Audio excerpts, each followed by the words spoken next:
Good afternoon. This is a courtesy announcement that the meeting is now live on YouTube and the county meeting portal.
Good afternoon, Vice President Ellenberg and President Wasserman.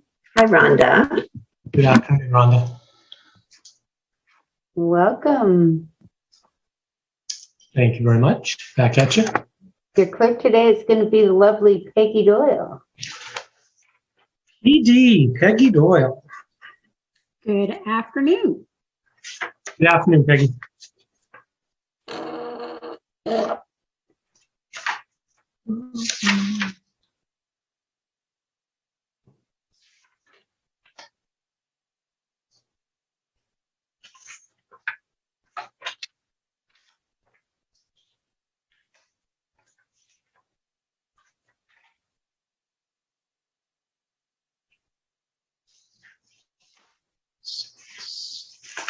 And Supervisor Smitty, I'm going to be asking you to lead us in the pledge today. Thank you very much. Thank you.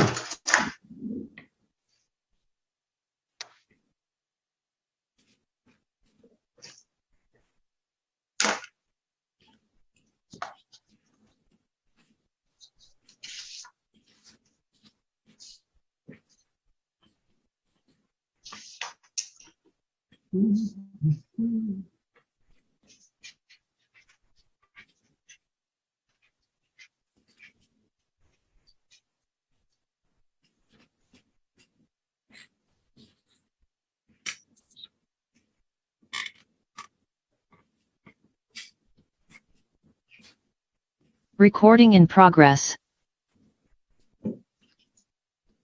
All right. Peggy, I've got us at 1:30. Let's go ahead to resume our budget workshop session for May 18th with a roll call, if you would, please.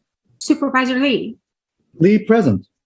Supervisor Chavez is currently absent. Supervisor Simidian Here. Vice President Ellenberg, I'm here.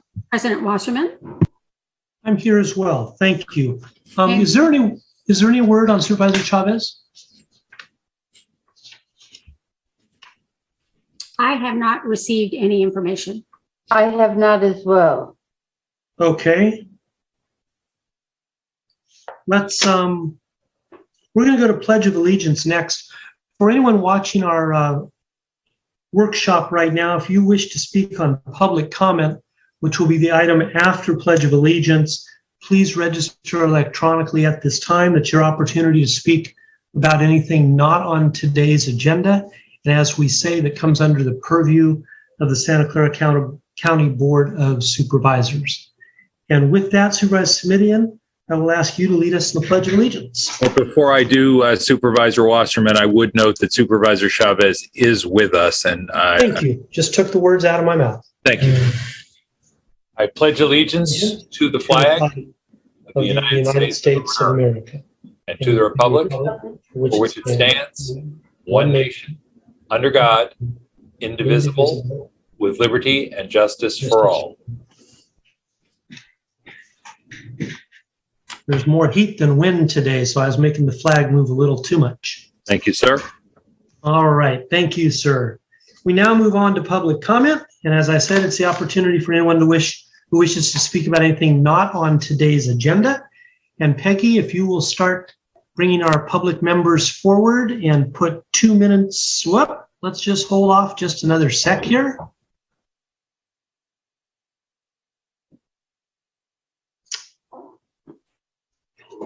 And again, if you want to speak about something on later on in the agenda, please hold your comments until that time.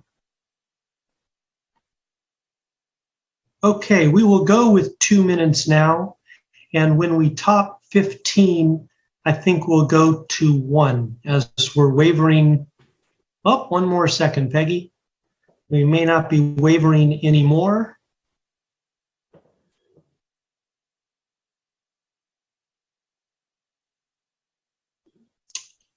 All righty, let's go to 1 minute each. Thank you. While the timer comes up.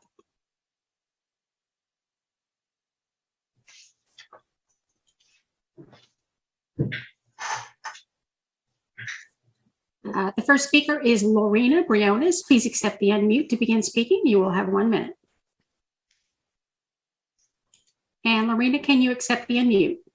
Yes, I'm trying to get in. My apologies. You're good to go. Okay, good afternoon, Board of Supervisors. My name is Lorena Briones. I'm a social worker and chief steward for Social Services Agency.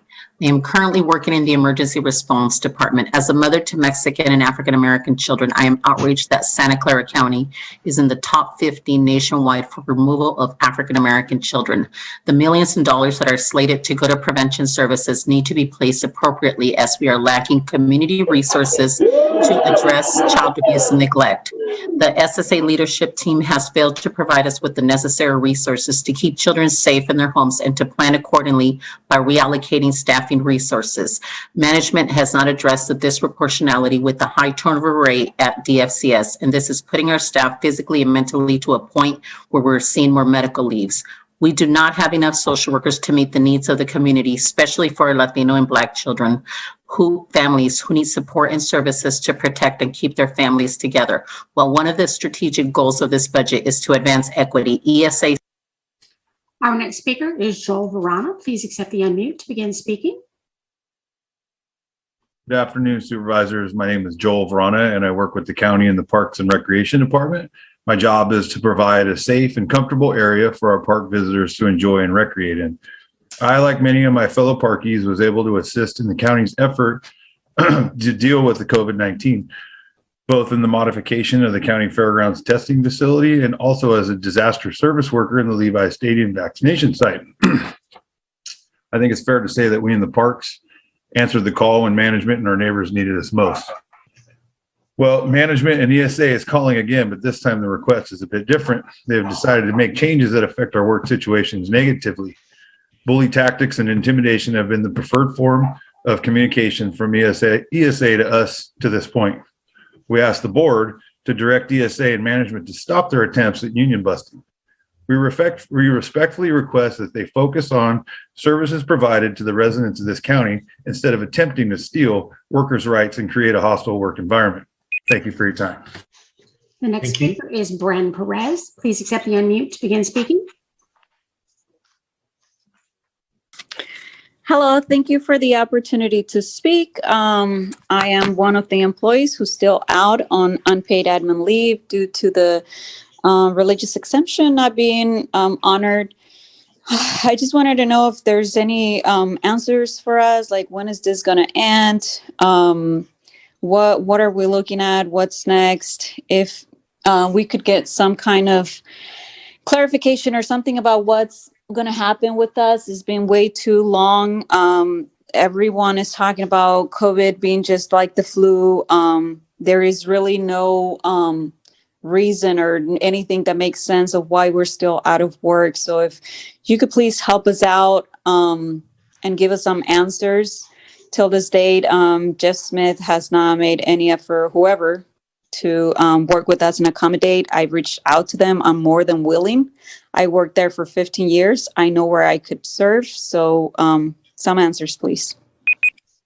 The next speaker is Delilah Polito. Please accept the unmute to begin speaking. I know this whole vaccine mandate situation is a political thing. At some point, you have to step up and do what's right. It's outrageous. These workers are still on unpaid leave. They are not a threat to anyone. Even under a pandemic, no one has a right to violate our constitutional God-given rights. I was accommodated in my position, but I continue to call in because it's not right what you are doing to these workers. I truly believe that those in power in the county want to keep the risk tier system to continue to reassess those of us in low and intermediate risk to high risk so you can get rid of all the unvaccinated workers. I urge all the workers that are accommodated to call in support of these workers on unpaid leave because it could easily be us on the other side.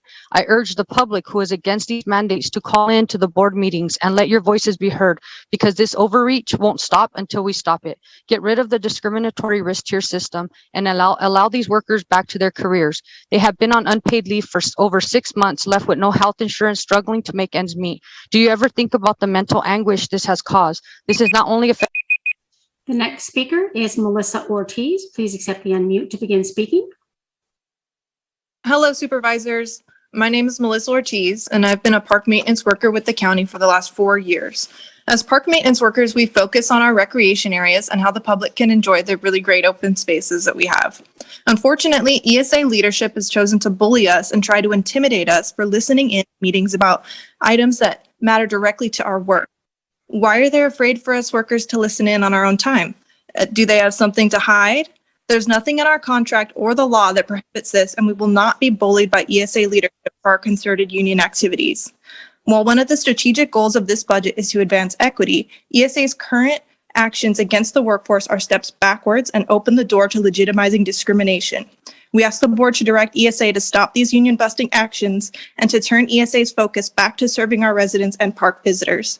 Park services are impacted by our short staffing, and their inaction on that front only hurts residents. Thank you, supervisors. The next speaker is Christina. Please accept the unmute to begin speaking. Hi, my name's Christina, and I'm a lead nurse at VMC.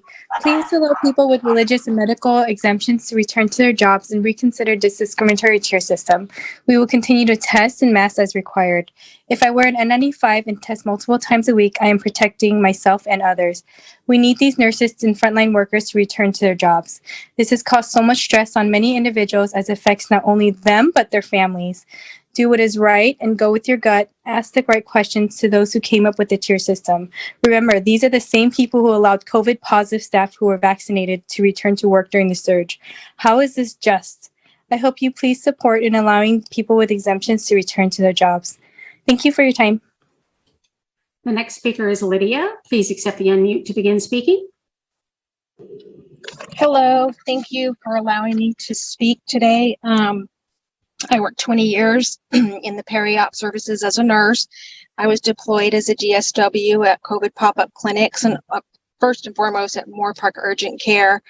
on March 7th, 2020. So I served, I did my time. I've had many religious exemptions in the past, but this exemption was not honored.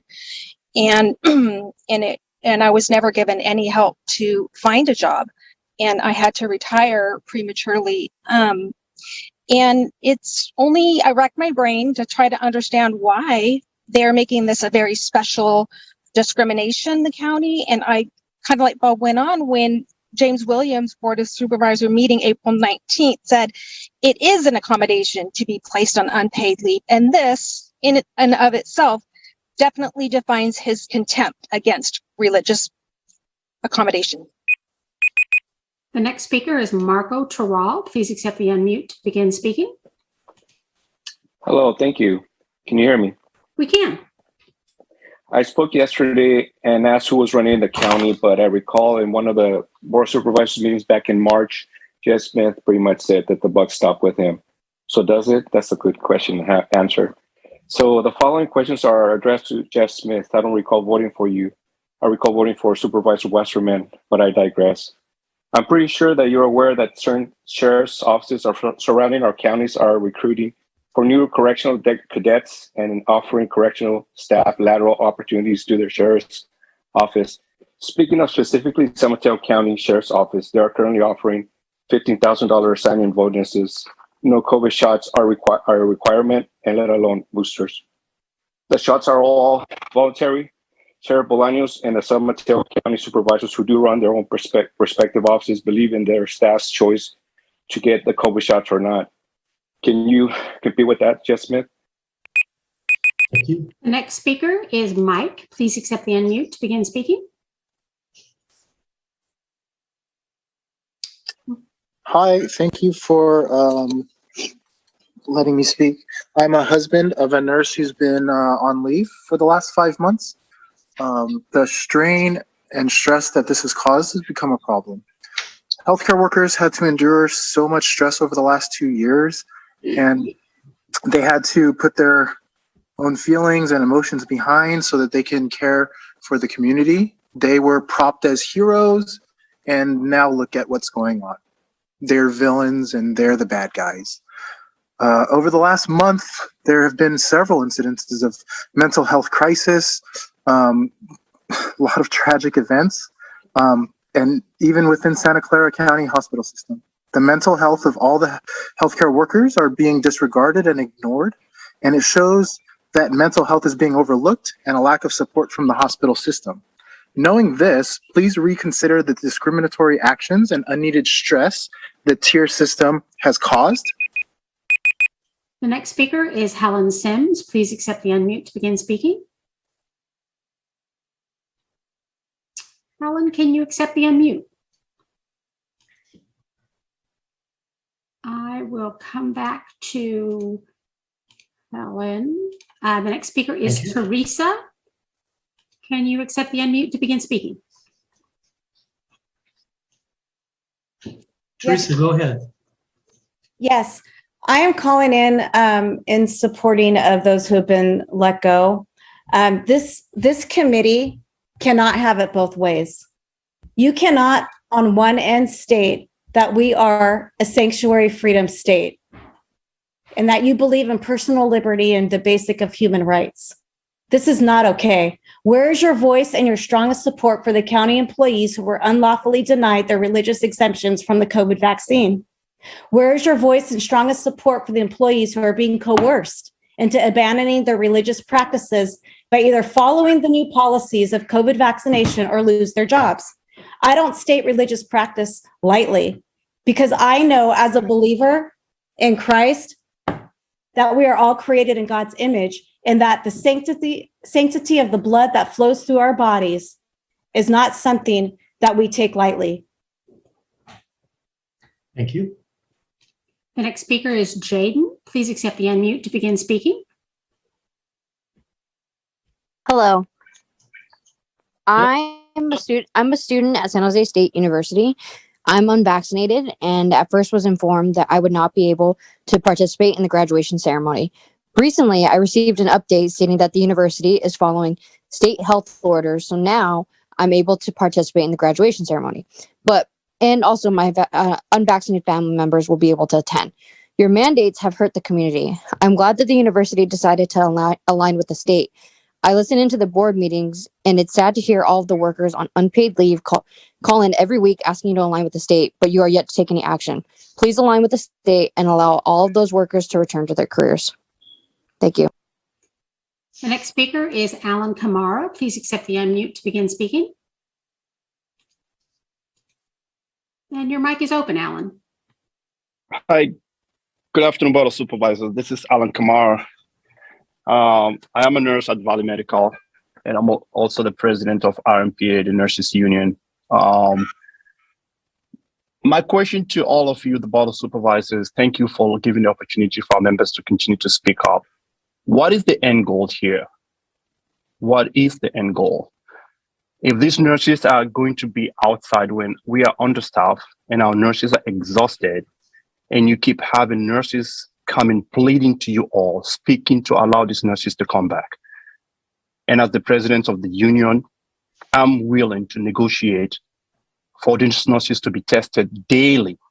So if the county is worried that they are going to have a nurse who's COVID positive taking care of a patient, that is not going to be the case because these nurses are going to be tested daily. What is the end goal? What is the end goal, supervisors? I thank you all. The next speaker is Pa Chang. Please accept the unmute to begin speaking. Hello, my name is Pa Chang, and I'm a social work supervisor at DFCS and an SEIU member. We continue to have staffing crisis at DFCS due to the ongoing mismanagement of our agency, the fiscal irresponsibility and structural failure of our leadership.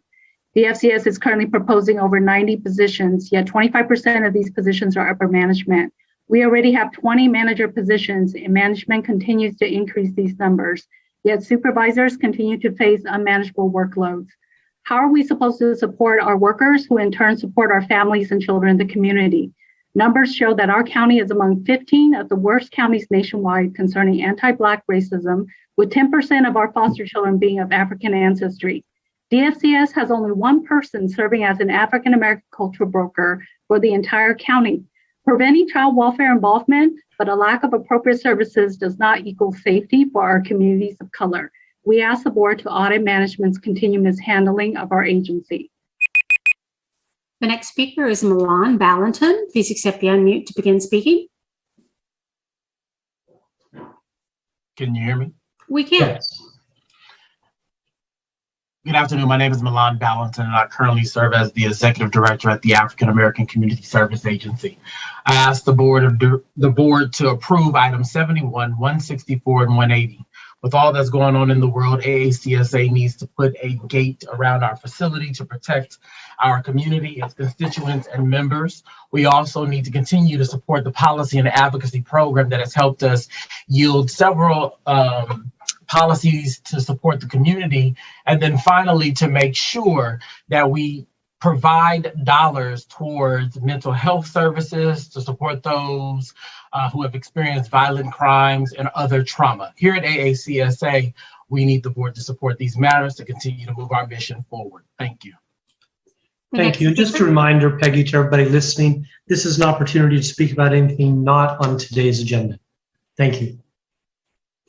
The next speaker is Elizabeth Cather. Please accept the unmute to begin. Hi, it's Cather. Thank you. Hi, I'm Dr. Elizabeth Cather. I am the only veterinarian employed by the County of Santa Clara. I've been here for 8 years, started out as contract work and became the only first coded full-time veterinarian. We recently, as I'm sure you know, moved to our beautiful over $30 million 37,000 square foot facility, and we are struggling. We have been chronically understaffed for 2 years.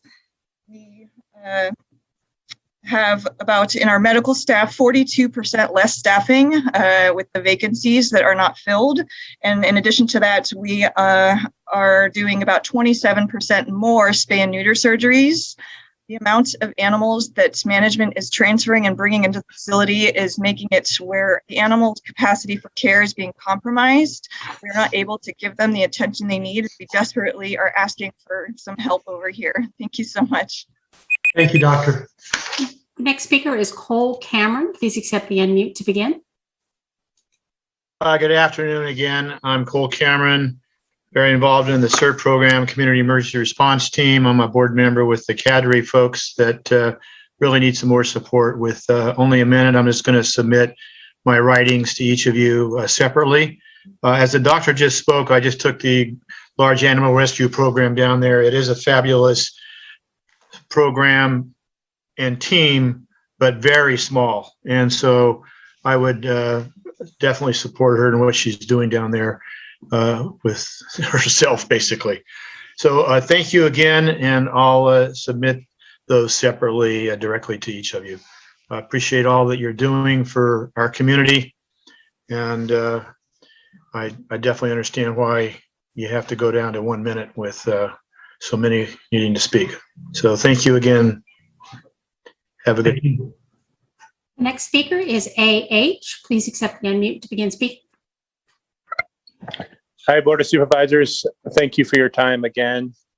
I am a nurse at Valley Medical Center Emergency Department, and I just wanted to reiterate and speak on multiple unfortunate, tragic losses that we've had in the healthcare system in Santa Clara over the last 3 weeks. And just, I appreciate you guys focusing on mental health and addressing the resources that are needed. And coming out of the pandemic, I think that the community and the healthcare community is going to be seeing a lot more of this type of tragic loss that we've experienced.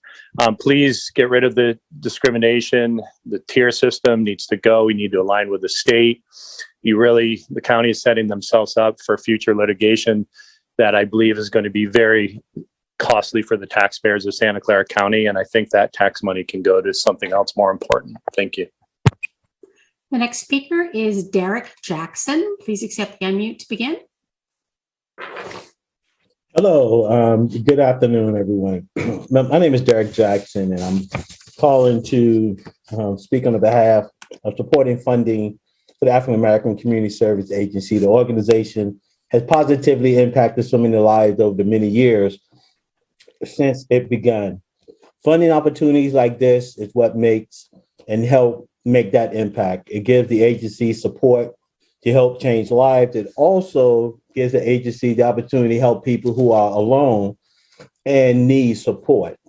The African American Community Service Agency creates community, and your help will help the agency continue to grow our community and continue to have a significant impact when helping our undeserved residents. I thank you for your time.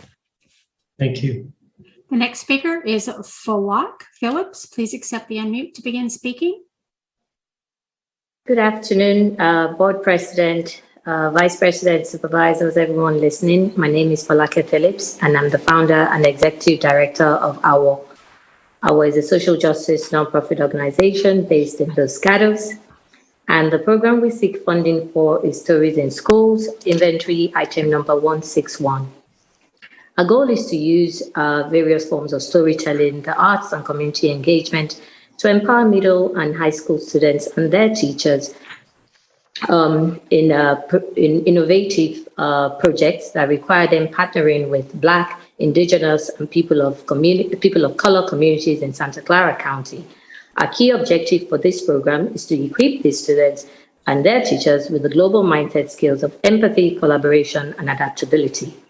Global mindset thinking is much needed for our very beautiful, diverse Santa Clara communities. It is my hope that inventory item number 161 is supported. Thank you. The next speaker is Jimmy. Please accept the unmute to begin. Hi, Board of Supervisors. I'm Jimmy Lopez. I am a nurse at Valley Medical Center in the emergency department. I'm also a Board of Directors member at RMPA. And I just really want to reiterate that the tier system is not helping us at all. We need our nurses back that have been out on unpaid leave for months now. We have some really good nurses that we're missing, and we really need them back. And I also do agree with the support that's happening with mental health. Hopefully we can get that instituted and we get our nurses more help that they need, especially in light of everything that's happening. Thank you for listening to us. And if I could go back to Helen Sims. Helen, I have opened your mic if you wish to speak on this item. Again, my name is Helen Sims, and I speak unequivocally for African American Community Service Agency. The African American agency that has been both the pillar and the foundation of our community for many years. With the increase of violence that continues to rise against our citizens, especially us people of color, even more is needed. They support our youth. They support our young adults. They offer services for single parents and needy intact families and senior citizens. Their programs help bridge the divide that many of us experience on a regular basis. Today, we ask your support to help AACSA continue to stand in our community. Thank you so much. And that concludes our public comment. Thank you very much, Peggy, and thank you to the 20 individuals that chose to speak today during public comment. That concludes item number 21. We move on to item 22. And Dr. Smith, I assume I'm turning to Greg at this point. Yes, Greg's going to take it over from here. Thank you. We'll take a PowerPoint slide starting with 22A. Did you want to go through the same process you did for the last two meetings where you asked? I'm gonna ask for supervisors. Thank you very much, Dr. Smith. I'm gonna ask for supervisors. Vice President Ellenberg, do you have questions on either A, B, or C? I do not. Thank you. Supervisor Chavez, A, B, or C? B and C. Thank you. Supervisor Lee? Just C, thank you. Thank you. And Supervisor Simidian? Pass for the moment, but I may weigh in on B and C when they come up. Thank you.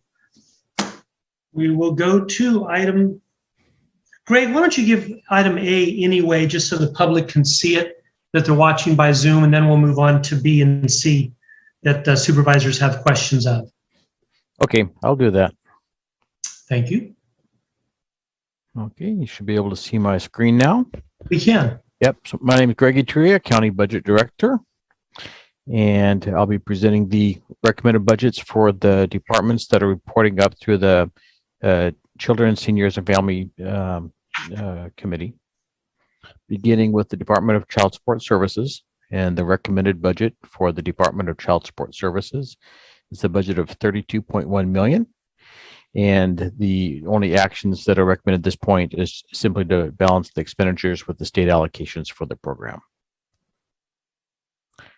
And then next, I can present the... If you'll hold off on that, I'm just going to make one PSA here. Okay. Anybody listening, this is item 22. We're dealing with A, B, and C together. And then we will take questions from any members of the public regarding 22A, B, and C. All right, Greg, on to 22B, please. Okay. And the recommended budget for in-home supportive services is a total appropriation of $252.9 million. And the recommendation is to maintain the current level budget through next fiscal year. And the recommended budget for the Social Services Agency is a total appropriation of $875.2 million. This provides funding for a little over 3,000 full-time equivalent positions. And of this amount, 87 positions were added over this last fiscal year since the budget was adopted last summer. The total recommended actions for increasing funding total of $44.4 million. It includes proposals or recommendations to add resources for the in-home supportive services, adult protective services, the senior nutrition program, the public administrator, guardian conservator office, CalWorks, the safety net program, housing and disability advocacy program, research evaluation, the general assistance program, the Department of Family and Children's Services, support for continuous quality improvement, summer camps, labor employee relations within the agency, support for the racial equity initiative, special investigations, financial services, veteran services officer. It also provides resources to sustain and maintain services for rape crisis and immigration relations services, as well as domestic violence services, adult aid care, early child promise, and the mobile nutrition program, and it implements the AB 79 mandate. So at this point, we can pause to see if there are questions. We do have the departments here available to help with questions from the board. Thank you. Yes, we're turning to Supervisor Chavez now.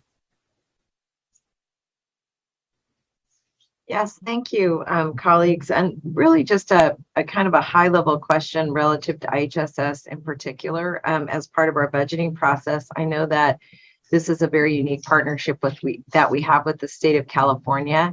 And I'm interested in understanding if any significant changes in the state's budgeting impact in-home supportive services, either in terms of the services we're providing today or any anticipated change in the fundamental finance structure of our partnership.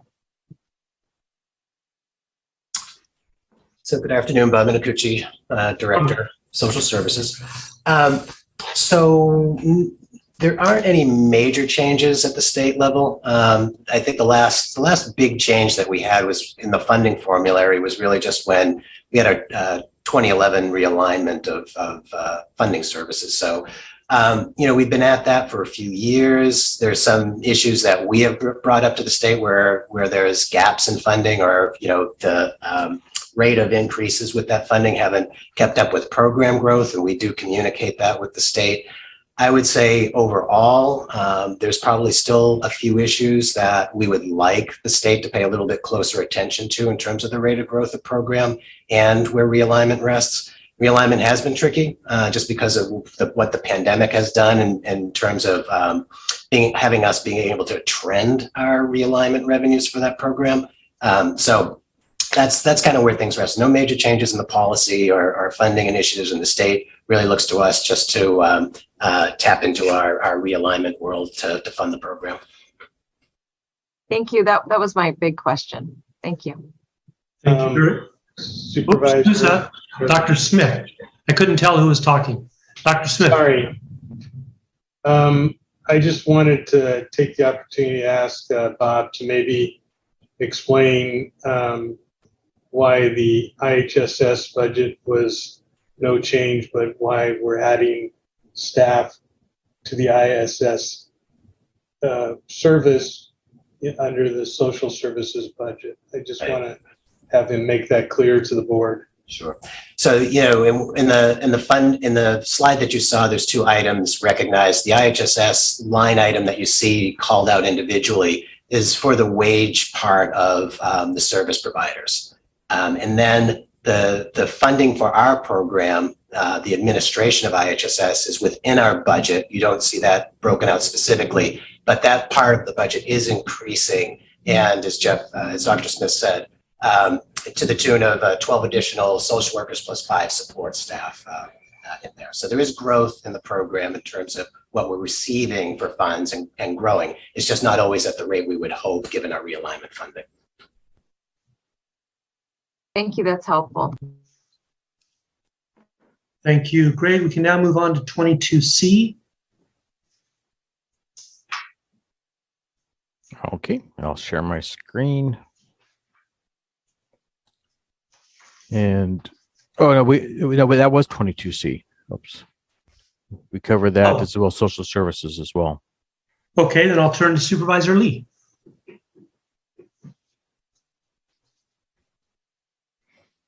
Thank you. Regarding the type of work that social services agency does. A lot of it, of course, is also helped by the CBOs, the community-based organization that's been doing this amazing work, and especially the EAN, as we call the Emergency Assistance Network of Santa Clara County, which comprised of 7 social services organizations that's provided comprehensive safety net services for our most vulnerable and low-income county residents.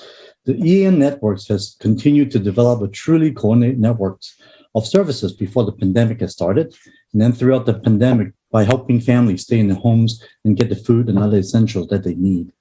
Given the vital role that the EAN agencies have played in our county, I would like to make a motion requesting administration to increase recommended for the safety net funding to $388,898 for the fiscal year 23. This effectively, thank you. And this effectively represents the current contract sum of $377,571 plus a 3% cost of living adjustment, and it's an additional $209,275 to be added to the staff recommendation of the $179,623 for the FY 2023 safety net services contract. The contract amount has not increased since 2019, despite increases in demand among the 7 agencies. So I just want to say thank you, President Wassman, for your second on this motion. Thank you, and I think you're getting a third and a fourth on your motion too. All right, I'm going to talk to other supervisors for any discussion. I'm going to go mute. Supervisor Chavez. Thank you. Thank you very much. I wanted to ask the staff if you could talk a little bit about whether or not, and I just couldn't find it in the budget documents. Let me fess up. If there's an increase to the staffing for the Public Guardian's office in the increase in overall staffing.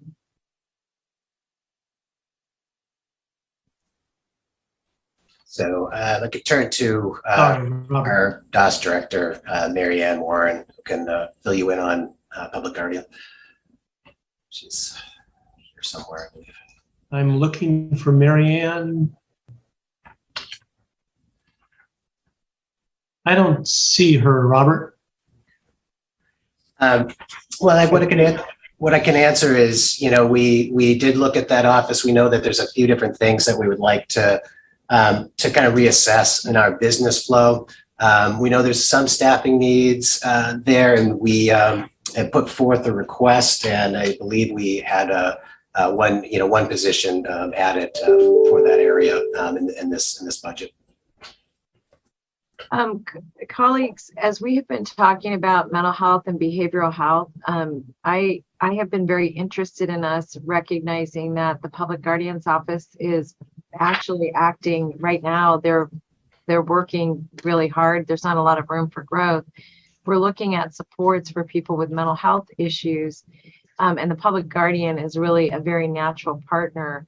I recognize that's going to take quite a lot of discussion between, all the parties, including the frontline employees, about how to make those improvements. What I'd like to ask if Supervisor Lee would be amenable to adding this to his motion, that when we have the next full board discussion relative to mental health, that we're also looking at the needs of the Public Guardian's office so that we better understand what they need to support our efforts to, frankly, to support people who are going to need serious support, including folks who are going to be going through care court. Supervisor Lee? Yes, definitely. Thank you. Seconders amenable as well. Thank you. And just to add, I think to that end, when I mentioned the one, it was really specifically to deal with coordination with VMC on a lot of these issues. And then we do have a couple other positions we added within our regular footprint too. Thank you. Total of 3. And Supervisor Lee, if it's all right with you, I'm going to add in that we have reviewed items 22A, B, and C. Peggy, you confirm we have no members of the public waiting to speak? We have no speakers. Thank you. Supervisor Chavez, your hand is still raised. Thank you. I'm just looking at my notes quickly. I apologize. Thank you. You got it. Peggy, roll call vote. Oops, sorry. Supervisor Chavez. No, addresses my concerns. Thank you. Okay. Peggy, roll call vote, please, for 22A, B, and C. Supervisor Lee, Aye. Supervisor Chavez, Yes. Supervisor Semidian, Aye. Vice President Ellenberg, Yes. and President Wasserman. Yes. Thank you very much. Now, supervisors, I'm going to ask you on regarding items 23A through G. And for those watching at home, A is regarding our Department of Planning and Development. B is Parks and Recs. C, Consumer Environment Protection Agency, SEPA. D, as in David, is Roads and Airports, which includes County Sanitation District numbers 2 and 3. E is the Santa Clara County Central Fire District. F is the Los Altos Hills County Fire District. And G, as in Greta, is the South Santa Clara County Fire District. I'm going to go the opposite way. Supervisor Lee, do you have questions on any of these items? You'll need to unmute, sir.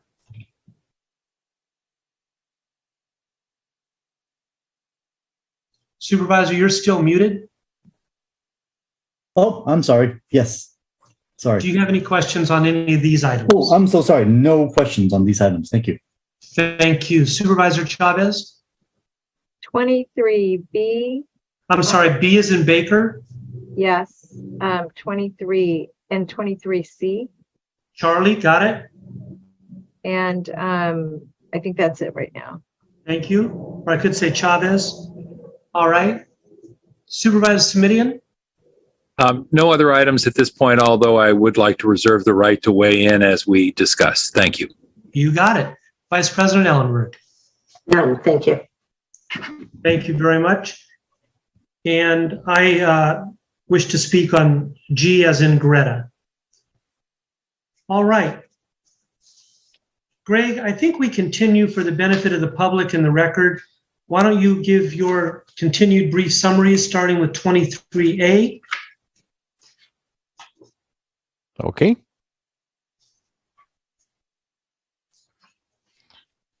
So for the Planning and Development Department, the recommended budget is a total appropriation of 23.9 million.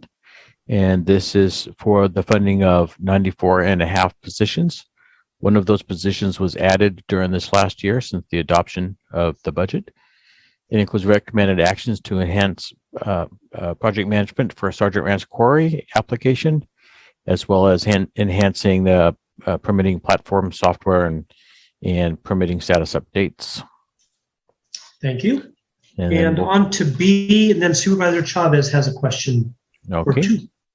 So Parks and Recreation, the recommended budget is a total appropriation of 126.5 million. And this includes funding for 249.5 FTE positions. 1.2 of those positions was added since last summer. It includes recommended actions totaling 59.7 million to enhance the sports park staffing resources, administrative operations, purchase of fixed assets, support the diversity, equity, inclusion initiative of the department, and support their capital improvement program. So at this point, I'll pause. Thank you. Supervisor Chavez. Yes, thank you. I wanted to ask if as part of the expansion that there's an inclusion of work that's looking at how we're addressing open spaces, including agricultural open space, or if that's actually coming underneath the Parks and Recreation Department. Yeah. Respond to that? Yes, please, Dr. Smith. No, I asked Jack to respond to it. Ah, Jack. You're talking to me, Jack. Yes. Okay. Jacqueline. Yes, thank you. Jacqueline Onshano, Director of Planning and Development. I cannot speak to the Parks Department if they have any grants or anything that'll address open space, but when we address ag properties, we work with the agencies that are available, like Green Foothills and so forth. So I'm not sure if I'm understanding your question, Supervisor Chavez, but yeah, I apologize. Let me rephrase it. One of the issues that that I have been concerned about is as we are looking to the expansion and preservation of agricultural land, I've been very interested in understanding whether or not the parks and our parks department specifically would or should be playing a leadership role in some of the preservation of that, not unlike the way we preserve parks and open space now when that was necessary. And I know that your department plays a leadership role in helping to manage resources for the purchase or the leasehold interest for some land. And we're looking at, I'm hoping at some point to be able to expand that.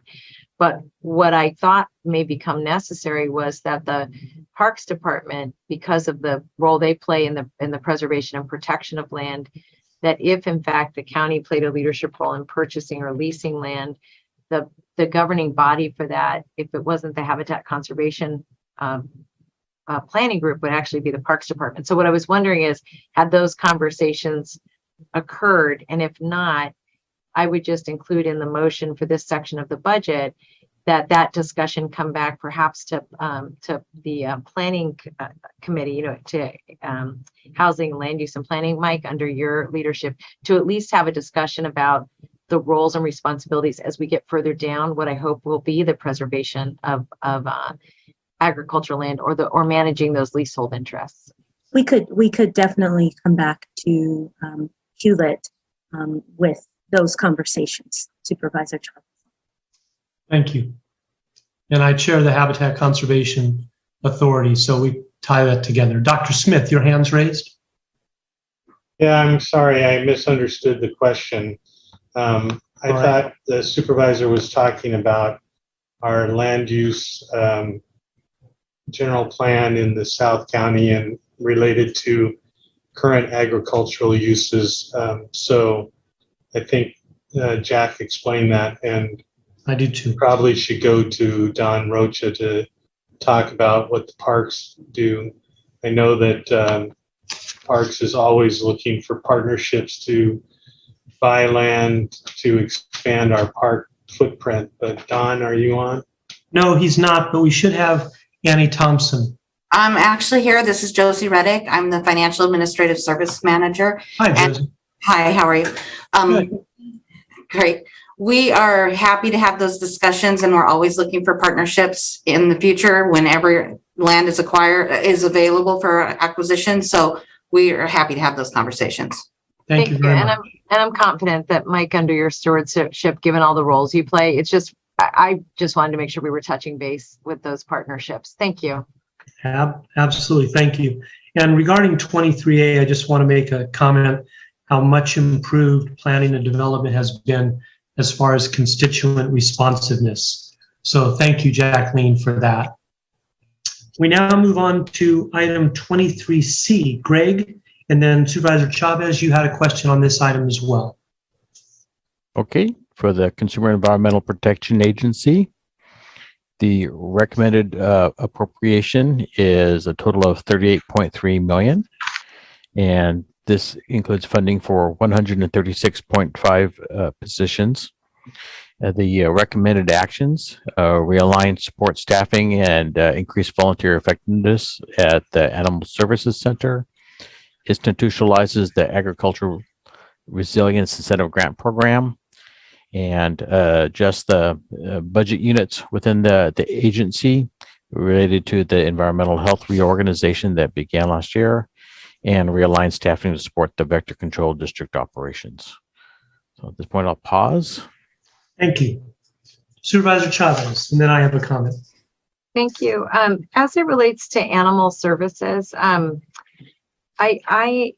concerned about our capacity too, as it relates to spayed and neutering animals. And I don't know if my colleagues know this, but during COVID, when so much shut down, we have an explosion of population of feral animals, feral cats in particular, along the creeks and in our businesses and all that. And so I am wondering why we're not making more investment in this area. And perhaps whoever the lead is could just walk us through the thinking, but also what we anticipate what's the anticipated need? Thank you. I see Sylvia. Sylvia, are you able to help out on this one? I will do my best, sir. So Sylvia Gallegos, Deputy County Executive and Acting SEPA Director until we hire a replacement permanent director. So as you'll recall, we did establish a brand new, first in the nation, first in class Animal Services Center.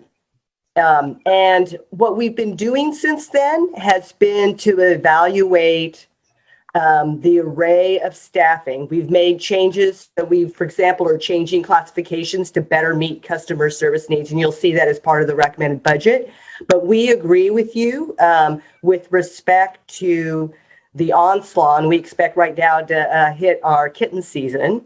And you'll see some investments in the recommended budget, including the fact that we are asking for a volunteer coordinator. Much like parks, we rely on a significant army, over 1,000 volunteers to assist not only with socializing our animals in our care, but also for longer term care. And so to answer your question, we're in that process of evaluation. And when we hire the permanent director, I hope in the next budget, we'll be able to add even further positions if they're supported by, the county exec's office to better meet the needs that we're seeing and they're involving. So the other thing I wanted to add is, in addition, we're also having conversations with the city of Gilroy and Morgan Hill, to provide services to them. So we're taking the totality of these things that we're observing and trying to right size our support. So the last comment I'll make, and I hope this is responsive to your concerns,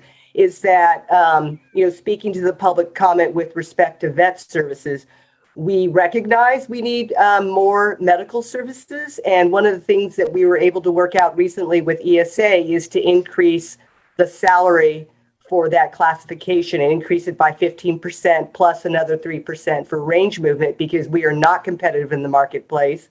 And frankly, there is a shortage of vets. So we're dealing with all of these things. So And Sylvia, yes. Does that mean that we have an open veterinary position could be filled?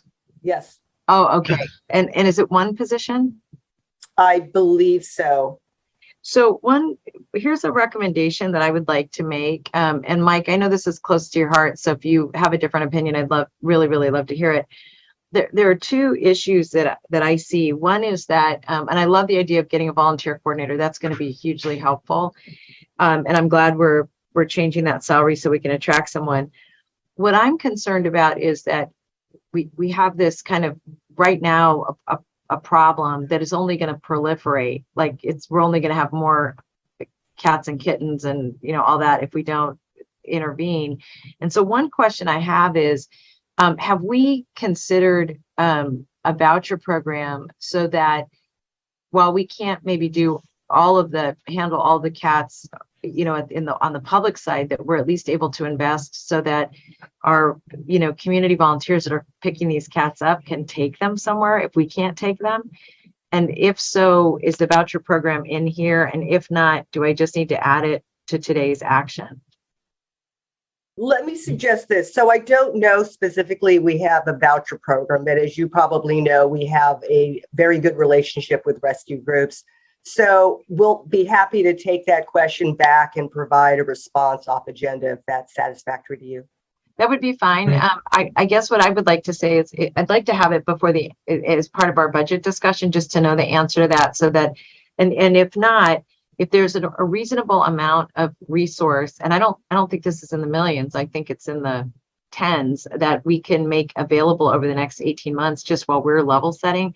I think it's going to be really critical so that we don't have even more unwanted animals.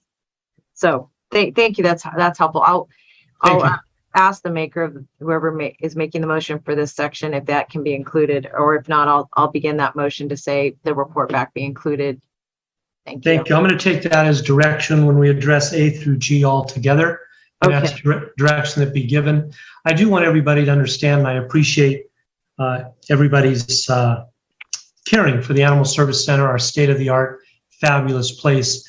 Our doctor is going to do 2,000 spay and neuter procedures this year. That's one doctor. Okay. That's why she spoke earlier. We have it in the budget. We need to fill that position. And thank you, Sylvia, for making the salary more competitive. But think about doing that. We have an army of people going out collecting feral kittens and one doctor. And I forgot what she said she does. It's like one spay or neuter every 5 minutes. It's crazy. Dr. Smith. I would just like to answer the question that was raised. In the budget, there are two positions for veterinarians that are funded. And the one of them is filled, obviously. And the critical issue we had was, as Sylvia brought out, we were out of market. So you've approved increasing the rate. So hopefully we'll get more competitive. It is a difficult position to fill because the nature of a veterinarian practice doesn't typically involve the type of work we do exclusively, but we're trying very hard to fill it. Yeah, and I totally appreciate that. That's why I was asking about the vouchers, Dr. Smith, because I just don't know if we could get there in time, and we should be spreading the work out while we're getting ourselves strong again. That's really the point I was raising. We'll look into that. Yeah, thanks. Thank you. And our doc does a whole lot more than the spay and neuters. I've seen her in action. All right, that was C. Greg, we're going to move on to D. I'm sorry, I have one more C. Yes, Supervisor Chavez. We have a program that that I think is under maybe, well, I'm not sure which department's under, but we look at properties that may have some toxicity to them, or to determine their level of risk. I think it's in this department. And what my concern is here is that, and Sylvia, you may know this, that people have the option to either come to us or to wait for the state to review and to look at land. And a lot of our affordable housing and housing projects in general end up in this loop.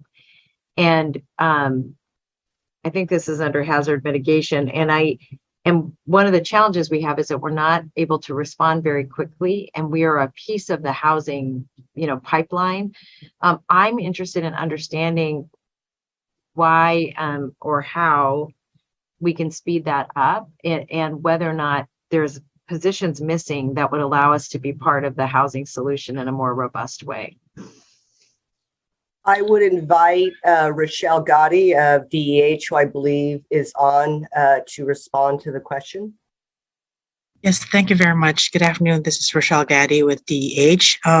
In response to your question, Supervisor Chavez, one of the issues we had previously was a lack of resources. We had a staffing issue, but we have successfully filled a position in our site mitigation program, and we have another position that we are adding in the next fiscal year to address that issue. And could you, off agenda, let us know what that should allow us to do in terms of speed for getting these projects through the pipeline? I've had two folks frankly opt to go to the state instead of us because they said we were actually longer, and I can't imagine that. But if we could get that off agenda before the end of budget would be great. Certainly, we will provide that report. I can say that the workload of our staff in that team previously was way above average compared to our other jurisdictions, but we will be able to reduce the workload for the team members. So that will help. Yeah, I'd love to know what we are at and what the new positions will get us to. That would be great. And then also how many we have that are pending. Yes, Supervisor. We'll work on that. Thank you. Thank you. All right, now we move on to 23D as in David, roads and airports. We will start with Greg and then Supervisor Smitty. Okay, and the recommended budget for the roads department is a total appropriation of $94.5 million. Includes funding to increase pavement maintenance cycle, budgetary adjustments for the capital projects, improvements to the maintenance yard, enhancements to transportation planning and the Skyport facility, and replaces heavy-duty equipment and rental equipment, as well as the capital projects. And for the airport portion, the total recommended appropriation is 5.7 million, and it includes actions to increase funding for the purchase of unleaded aviation fuel and to purchase a new scissors lift or new scissor lifts. And then included within the overall department is the budget for sanitation district 2 and 3. And the recommended action is to maintain the current level of service. I can pause there if there are questions on roads, airport, and or sanitation. Thank you. Supervisor Simitian. Thank you, Mr. Chair. A very granular question here. I just wonder if there's anybody in the meeting who can share with us the status of the active transportation plan, when that's going to be coming to our Board of Supervisors. I'm asking in connection with the somewhat obscure issue of when we designate versus delineate bike lanes on our expressways. Important issue for cyclists and motorists alike. So I'm trying to track that one as carefully as I can. Anybody able to help on that? Freitas. Yep, we have Mr. Harry Freitas. Thank you, Board of Supervisors. President Wasserman, Harry Freitas, Roads and Airports Department. Thank you, Supervisor Simitian. Yeah, we are working on that plan. The Board of Supervisors allocated funding for the active transportation plan. What active transportation means is modes other than driving or being in a bus. Really, it's about walking and bicycling countywide. And our plan right now is to release the draft report. We're going through a public process right now, release the draft report in January of 23. And then we're going to go through a second public process to allow the public to review that report. And we're targeting the fall of 23 to bring it to the Board of Supervisors. And our plan is to bring options forward for the board to consider regarding how bicycles are treated on our expressways. We think that's a central and important policy question that needs to be addressed, and we'll be making recommendations along those lines. Thanks, Mr. Freitas. Thank you, Mr. Chair. Thank you, colleagues. Thank you, Mr. Supervisor Simitian. I'll just make a quick, Supervisor Lee. Yeah, thank you. Just a quick question regarding the unleaded fuel that was described there. So the fuel that we're talking about, this is not something that we paid one time. It's just a matter of being allocated so that we could sell this fuel to the pilots, right? So I just want to be clear that when it says ongoing costs, it really doesn't mean it's ongoing. It actually is being backfilled by, like we call the Airport Enterprise Fund, correct? Yeah, that's 100% correct. We had to allocate budget to really, as the board's direction, to enter into the fueling business, whereby the County of Santa Clara is going to be directly purchasing and reselling fuel at the county airports. And that will be a net positive, not so much to make a profit, so to speak, but to pay the Airport Enterprise Fund a fair value for providing that service. So it's really a technical budgetary move to enter into that business. Right. So there's really no cost to us. That's what I'm trying to clarify. Thank you very much, Harry. Thank you. And I'll conclude this item with 3 prepared sentences I had. As the board moves forward with discussions regarding Reed Hillview's future, I'm pleased that the county is now providing an interim solution to the leaded fuel issue by having converted fuel tanks at both Reed Hillview and San Martin airports to unleaded. Because of this, communities around both our airports will live under safer conditions. Many thanks to administration and for making this reality. Harry, thank you and your team for all that you've done. That was it for 23D as in David. We now move on to E as in Edward, the Santa Clara County Central Fire Protection District. Greg, back to you. Okay, the recommended budget for Central Fire Protection District is recommended appropriation of 145.6 million, and this includes allocations for fixed assets. And if you'd like, Chair, I can go through the 3 districts real quick, and then we'll pause for fire district questions. Yes, let's go through the 3 districts. Okay, and the next is the Los Altos Hills Fire District. It includes a recommended total appropriation of 13.6 million. It includes funding for increased staffing and one-time allocations to acquire equipment, support for field break project, increasing funding for specialized services and programs and projects. And then the recommended budget for the South Santa Clara County Fire Protection District is 11.1 million, and it includes funding for some one-time allocations for some enhancements. And that concludes the presentation of the fire district budgets. Thank you very much. And we didn't have any supervisors with questions on these items, but I had a comment that I would like to make regarding 23G, South Santa Clara County Fire District. I appreciate the roughly $3.5 million allocation and one-time funds for South County Fire, but I see this as temporary Band-Aid for the funding problem. As I indicated in my April referral, it's our responsibility to provide emergency and fire services necessary to protect public safety, particularly in these severe and ongoing drought conditions. The South Santa Clara County Fire District will face significant service level reductions by fiscal year 23-24 if sustainable resources are not secured. The district's current contract with CAL FIRE expires in June of next year. The process to enter into a successor agreement for emergency and fire services in South County will need to commence several months before the current contract expires. And I would like to ask just for some quick input if Miguel or Casey are available as far as any ongoing possible options that are being considered or discussed. Hi, Casey.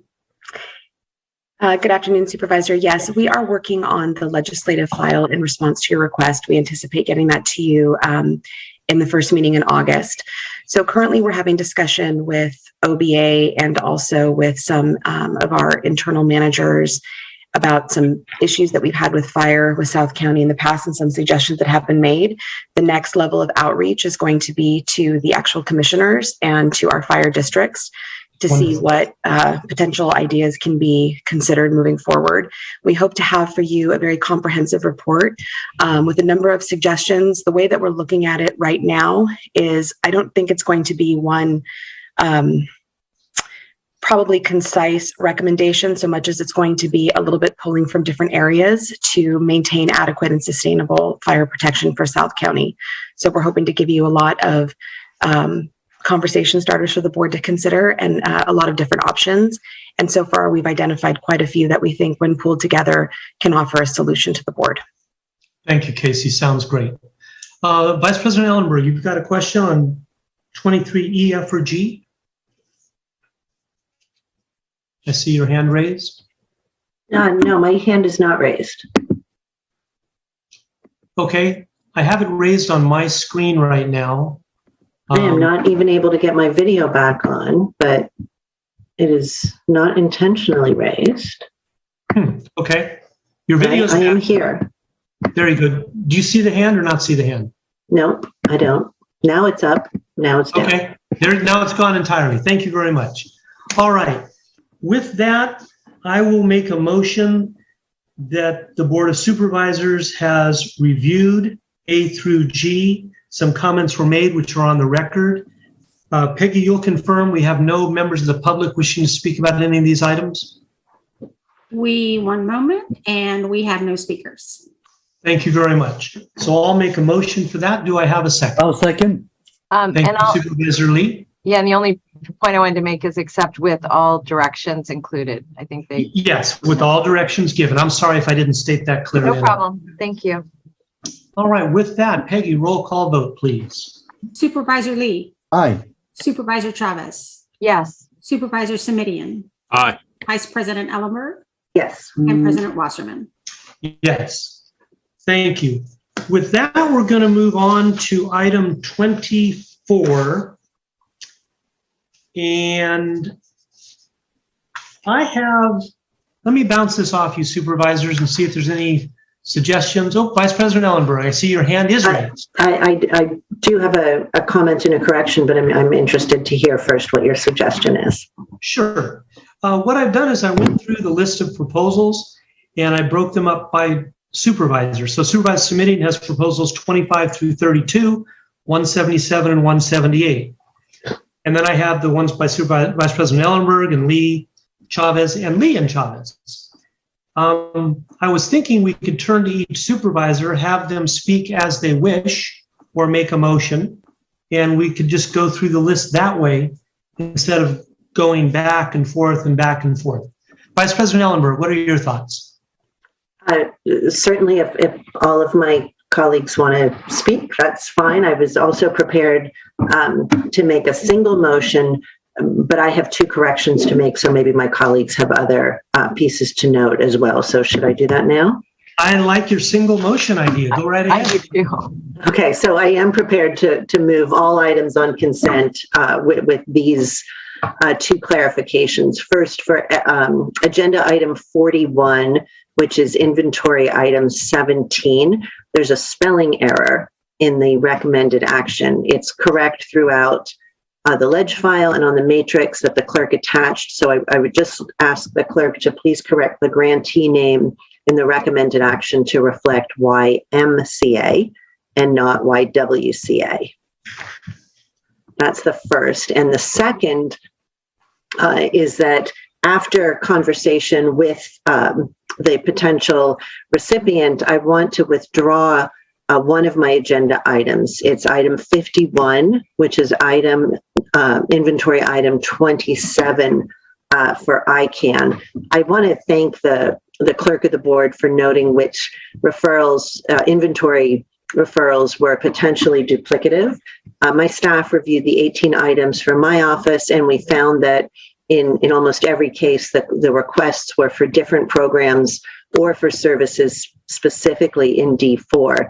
However, on this one, my colleagues recommended grants for the same program at the full funding amount that was sought. So my recommendation essentially would have overfunded the original ask. ICANN is doing amazing work that's aligned with both the county's mission and my own policy priorities, but considering as well fiscal responsibility to the taxpayers, I want to withdraw this recommendation. And again, my office has been in contact with ICANN to work through this issue. And just generally for members of the public watching this meeting who wonder how this could happen, the Brown Act prohibits the members of the board from discussing agenda items behind closed doors, so we can't coordinate on inventory items prior to the public meeting. So for this reason, we sometimes end up submitting overlapping proposals.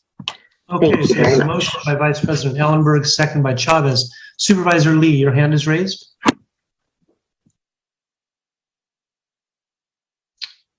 You are still muted, sir. Okay. There you go.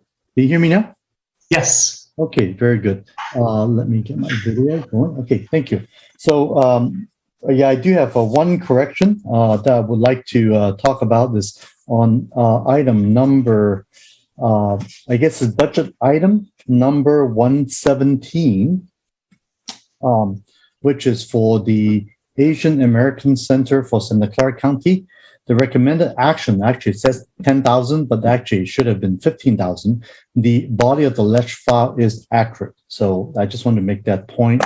And that's the one correction I would like to make. Should we talk about the issues now, or should we just save after all the corrections being made, President Wasserman? We have a motion that's approving them all. If you wish to say anything now, I'll second that, certainly, sure. Mm-hmm. And now would be the time. Okay, very good. So, yeah, certainly, I would say, first of all, thanks for this opportunity for our inventory grant. This is my second time doing this, and for me as the new supervisor, this has been a very steep learning curve in terms of the amount of work that it really takes to make this a very important process. We actually have started this thing called the Urgent Grant Program, and the Urgent actually stands for Unhoused, Racial Justice, Green, Equity, Neighborhood, and Transparency type of a grant program. And I'm really proud to share that we have continued to improve on our process and our outreach this year. The organizations that have received funding through last year's grant program have utilized the funds to strengthen the capacity to serve our residents, not only in District 3, but also even throughout the county. The results of the labor from last year's grantees were inspiring, and I'm very proud to say that we offered the Urgent Grant Program again this year. We continue to receive dozens of applications covering all of the policy priorities of this grant, and combining the urgent grant applications of the funding request submissions has actually increased by over 43%.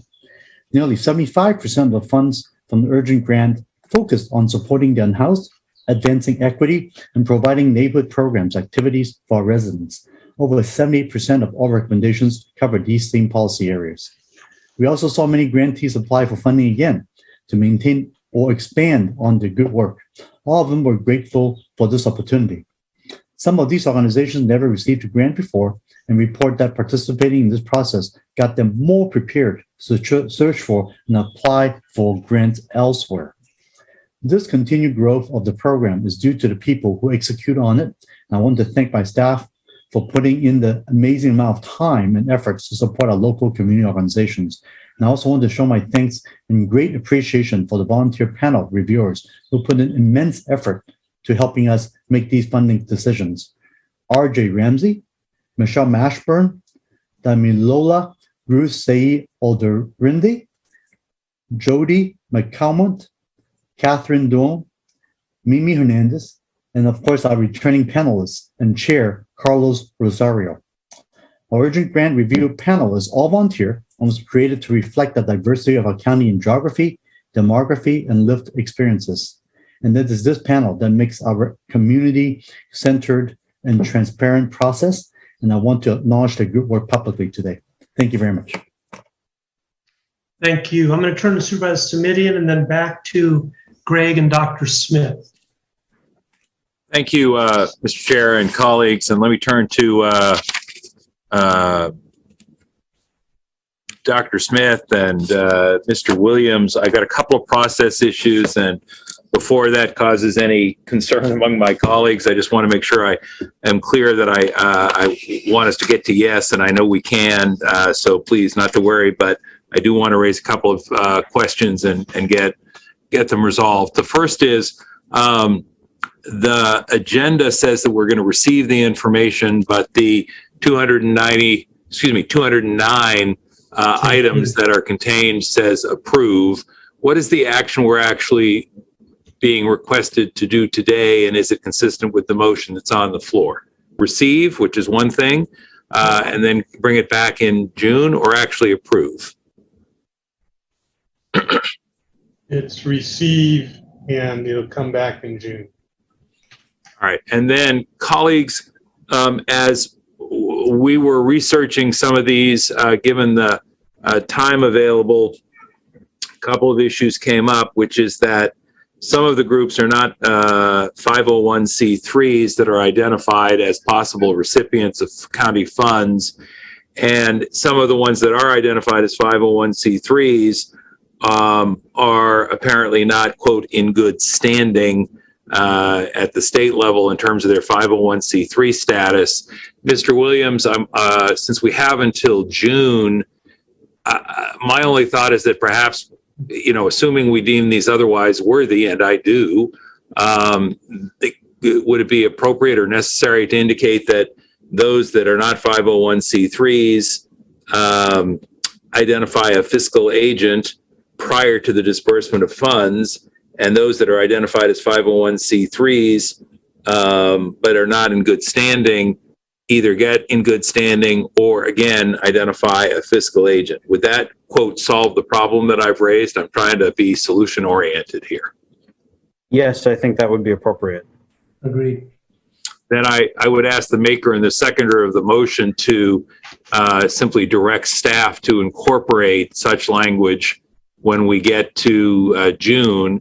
And also, I think it would be incumbent if they can identify for all 5 supervisors who fits that category to the extent that information is available, so folks can get started now.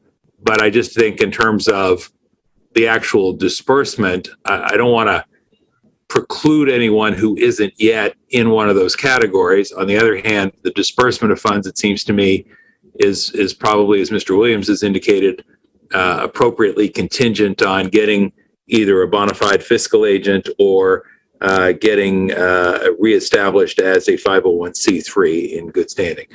Vice President Ellenberg, is that all right with you? Yes, it is. And the seconder? Supervisor Chavez, you're okay with that language? Supervisor Lee was the seconder. Supervisor Lee, thank you. Are you okay with that? Thank you. Thank you. Please continue, Supervisor Smidian. That's it. That's all I had. I will just say thank you for that clarification to Mr. Williams and Dr. Smith and colleagues. Okay, so the proposed motion and second is to receive all this information and pass them all. For myself, I've just never been comfortable with this process. I'll be abstaining, but I'm sure it'll pass 4-0-1. We do have 3 members of the public. Peggy, if you could please let them in. And since we've only got 3, we'll go for 2 minutes each. Thank you. The next speaker is Savannah Stender Bondison. Please accept the unmute to begin speaking. You'll have 2 minutes. Good afternoon, supervisors. My name is Savannah Stender. I'm a director and a social worker at Pivotal, which is a local nonprofit that serves foster youth through one-on-one education and career coaching, and particularly a college scholarship program. I want to acknowledge that May is National Foster Care Month, and I hope that the board considers the very real opportunity that you have to create positive outcomes for non-minor dependents who are in our dependency court system through funding our scholarship program. Our scholarship allows foster youth to get through their post-secondary journeys debt-free. We know that student loans have been and continue to be a huge financial obstacle for anyone starting their lives after college. And this burden can and is even greater for foster youth who oftentimes have little other support to better their financial journeys or buffer them in pursuit of post-secondary achievement. Our scholarships not only provide financial relief, but the standards we set for our scholars to rise to stay in good standing with their programs, coupled with our individual one-on-one coaching that comes with the scholarship, provides emotional and technical support, but even greater than that, the motivation to persist in school. Santa Clara County has seen an incredible jump in getting their foster youth to college, but less success in keeping them there. Pivotal scholars are truly beating those odds by graduating at 10 times the national average. That's 3% nationally, and our scholars are graduating at 35% year over year with a post-secondary degree. To me, this speaks to Pivotal's ability to support persistence in school. The board has an opportunity to fund post-secondary achievement for foster youth in this county by funding scholarships that will go directly to foster youth scholars so that they can pursue and truly build the life they want for themselves. If you're looking for real outcomes in the lives of individuals and families who rely on county services, supporting foster youth is absolutely it. Thank you so much. Thank you. The next speaker is Quinn Bong. Please accept the unmute to begin speaking. Hi, hang on just a second. We can hear you. Okay. Hi, my name is Quinn Vong, co-founder and executive director of ICANN. We work with Vietnamese children and families. I want to thank Supervisors Chavez, Ellenberg, and Lee for recommending our proposal, and I hope that the board will approve our proposal. It's called Healing Circles, and the project aims to address the unmet mental health needs in the Vietnamese community from a prevention perspective among the elders. As you know, many Vietnamese, especially the elder generations, have unhealed trauma, PTSD, anxiety, depression, etc., you name it. Their unmet mental health needs were exacerbated by the pandemic. So we have people calling ICANN and telling us that they're so lonely, so depressed, they need to talk to someone. But when we suggest that they call the hotline or a mental health treatment provider, they said, no, I'm not sick. I just want to talk. They are scared to be seen as having mental health problems because of the strong cultural stigma that goes all the way up to their ancestors. So we have been holding community sharing sessions at the Vietnamese American Service Center since January 2022 and have received positive feedback from clients. They really love our class because they get to share, laugh, learn from one another, ask questions, get information. We would like to augment these sharing sessions to senior support groups So please approve our Healing Circles pilot project so we can conduct support groups and other activities to destigmatize mental health and helping these people to access treatment, mental health treatment early on. Thank you so much for your support. Thank you. And Peggy, a roll call vote, please. For the timer, that concludes our public speakers. And for the vote, Supervisor Lee, Aye. Supervisor Chavez, Yes. Supervisor Semidian, Aye. Vice President Ellenberg, Yes. and President Wasserman. Abstain. And just for the record, that was items 25 through 233 with the additions referenced by various supervisors, including items 25 through 233 are received and forwarded to our June meeting. They are not approved at this time. And there were a number of requests about some of the organizations made by Supervisor Smidian. With that, board members, we are going to adjourn our meeting for today. All right, everybody, enjoy the rest of your day. Take care. Thank you. Thank you. Bye-bye.